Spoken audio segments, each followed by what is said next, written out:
Good afternoon and welcome to BIZTECH's Asia Pacific Cybersecurity Show. It's Monday, the 6th of February, and every Monday at 2 p.m. Singapore Beijing time, we update the region on the latest threats and incidences to help you better protect yourselves, whether you're a corporation or an individual. Now, joining the conversation to bring an expert lens to the show every week is my co-host, Benjamin Ang.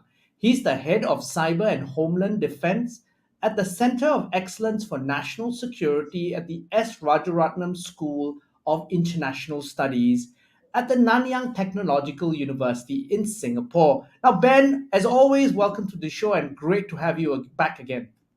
Thanks for having me back, Brian. Now, Ben, for a start, let's talk about ChatGPT. And there's a real buzz around it.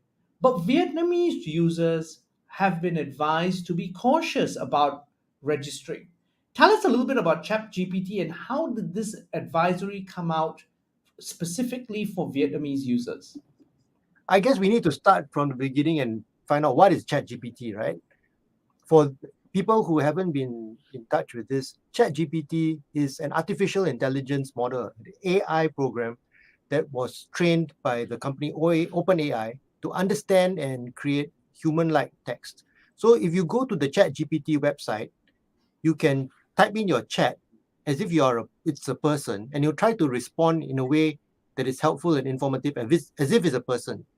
And it's trained on a lot of text from all over the internet, websites, forums, other online sources, and you'll take all this text and you'll try and synthesize it and create an answer for you. You can even write whole paragraphs to give you the answer. Yeah, and it's quite incredible because I was reading that it actually passed Wharton MBA examinations. So it is quite sophisticated. Oh dear, or what does it say about the exam? But then, okay, now zooming on to, and this is what we're here for then, what are the negative impacts from a cybersecurity and security perspective of ChatGPT and its applications? I would say there are about 6 risks that I can think of, and probably more. And this doesn't relate just to ChatGPT. There's a whole slew of AI-driven models that are able to chat with you. And sometimes if you're on social media, you see all these ads or this other thing called replica AI, which is supposed to simulate a very friendly young lady who's having a chat with you. So there are many of these different platforms now that are able to chat. So let me talk about risk number 1, fake apps. Because these are so popular and people want to use them. The app stores and have fake apps that you think you download onto your phone and you're going to use it to use this chat system, but actually the app contains malware, which is going to grab data off your phone, maybe your passwords and stuff. So that's fake apps. Number 2, going through other parties. And in Vietnam, the problem is that you can't officially get an account in Vietnam. And part of the verification process of getting an account is that you need to send a OTP to your mobile phone.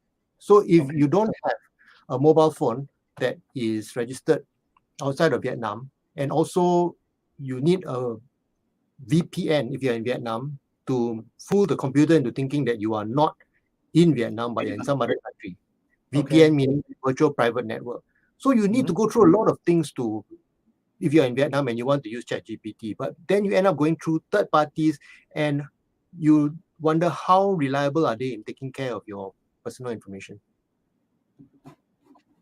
Okay, and then now you've also got other risks that you've highlighted. One is obviously ChatGPT giving wrong answers and doing it confidently. The other risk is, of course, a danger to mental health because there's a danger to children. Walk us through those 2 risks as well, Ben. If you try it and you will find out they will give you very clear and succinct answers. And this is actually stuff which is actually being grabbed from all over the internet with no filter. So there is nobody checking whether the information that is providing is correct or wrong.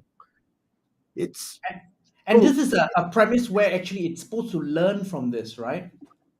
you can actually teach it the wrong information because it can give you a fact and you can tell it, no, you're wrong, ChatGPT. Actually, this, the sky is not blue, it's purple, or the earth is flat. And then after a while, it gets confused.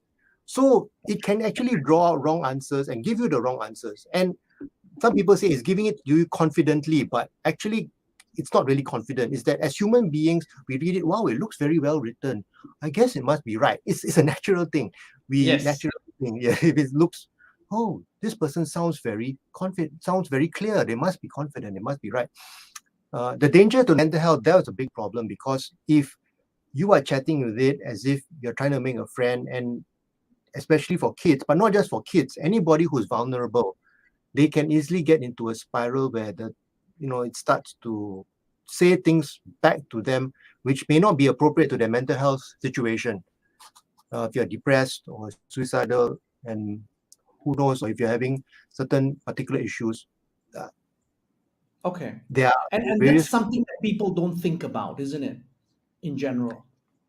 uh, Definitely, if you look at in Italy, they've actually banned replica AI from processing data because they say it doesn't protect children's data well enough. So that is one way in which the different governments are beginning to look at, wait a minute. Kids are using this thing which looks like a very friendly young lady having a chat with them. And nobody's controlling what the young lady is saying to them. That's pretty dangerous. So this is interesting, Ben, and this is something for a broader conversation because with things like GPT, governments then need to have a framework, which this is so new that people are just kind of grappling and to try to understand what the implications are. So this may be a conversation, Ben, for another show, I think, moving forward.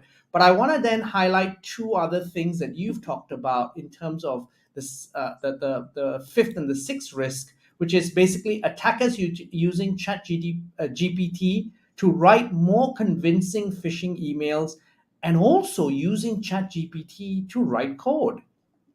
Yeah, one of the wonders of this ChatGPT and other tools, there are now other tools on GitHub which help you to write your programming code faster and more efficiently, which is great if you're writing software that's beneficial, but you can also write viruses and malware using the same tools.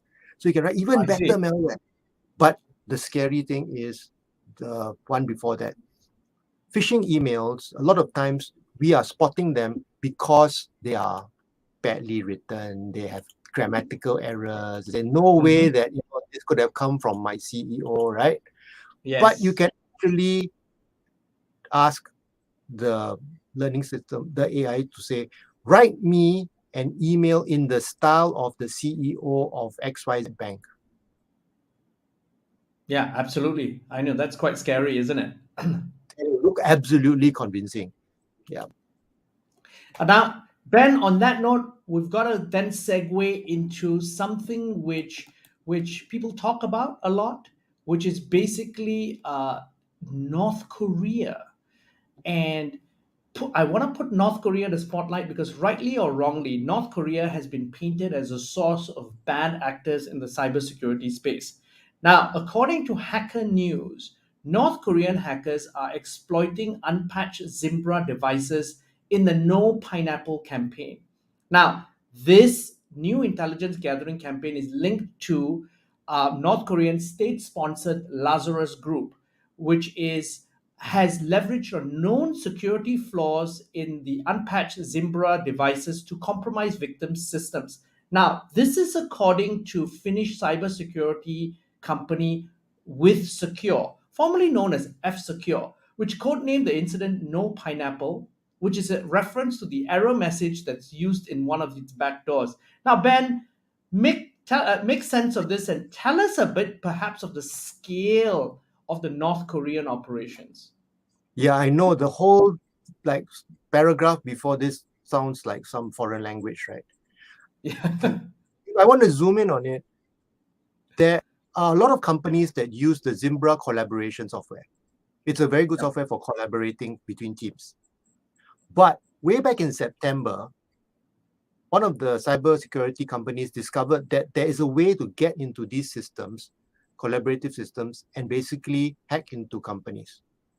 So by October, they still hadn't fixed it, but companies suggested some ways to fix it. But lots of companies did not fix how to this particular access that is available into their Zimbra collaboration systems.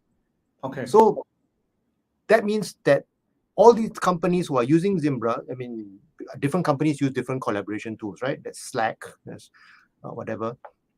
Those companies that were using Zimbra and didn't fix that hole in which hackers can come in, were basically like sitting wide open. And these hackers were able to go in and they can then go and start reading messages that are posted on your collab system. And these are normally like very useful messages that are posted in your collaboration system. For example, hey, who's the manager in charge of this one, or who? Yes. Right, you can get a lot of really juicy stuff, or maybe find out that somebody is having so and so has to take time off because their kid is sick. So and so is going to be away. So now I can impersonate them. So all kinds of things you can grab. Now, so that's a interesting perspective because Ben, one of the key things is North Korea is doing this on an industrial scale. So apparently, in 2022, North Korean government or hacking groups linked to the North Korean government stole an estimated 1.7 billion in 2022. Now in 2021, that was about 400 million. So apparently, according to Bloomberg, money from cyber crimes represents about 8% of North Korea's estimated economy in 2020. So this is absolutely big business. And if a country is under sanctions and nobody wants to trade with it because it's considered a rogue nation, but yet it still needs money to build up its nuclear weapons program, then, you got to find a way to make money, right? So what's the best way to make money? Cybercrime. Now, Ben, final topic. We swing from Vietnam to North Korea and now to Singapore. Now, as part of its efforts to offer enterprise users and their vendors better guidance on deploying Internet of Things or IoT technologies, the Info Communications Media Development Authority or IMDA has published Annex C, which is a case study on smart buildings. Now, walk us through those guidelines, Ben, and what's its impact? These are guidelines and voluntary guidelines provided by IMDA in Singapore. So it's not law, but it's highly recommended. And it gives certain steps on how you should identify what you want to protect, define your security problems, take risk assessments, and then define the security requirements you need by putting it to your vendors for this particular thing. I think you want to step one step back. Who does this matter to?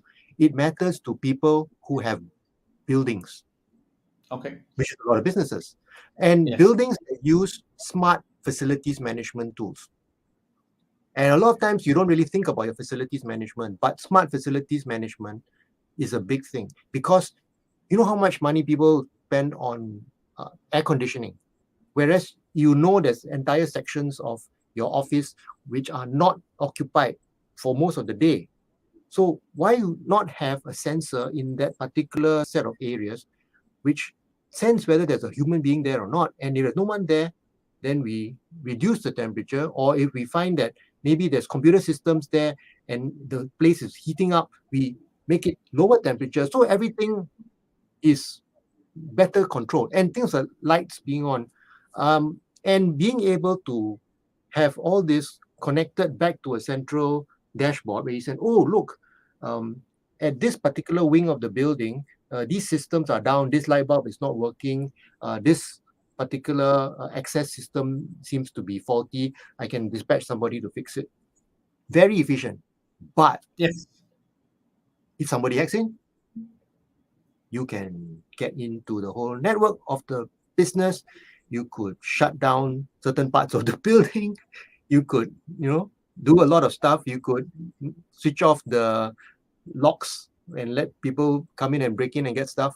There's a lot of potential. That's why you need these facilities management systems to be secure as well. Okay, so is this a neglected area, Ben, in terms of cybersecurity? These building management systems and stuff, which is why this advisory came out?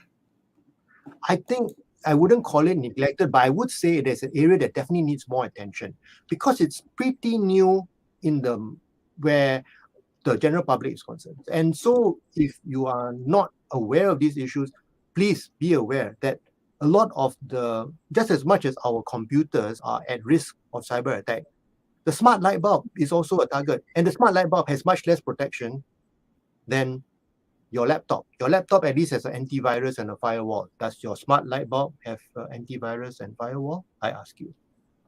And that's on an interesting note. I think that's a point to consider for a lot of facilities management companies and building owners.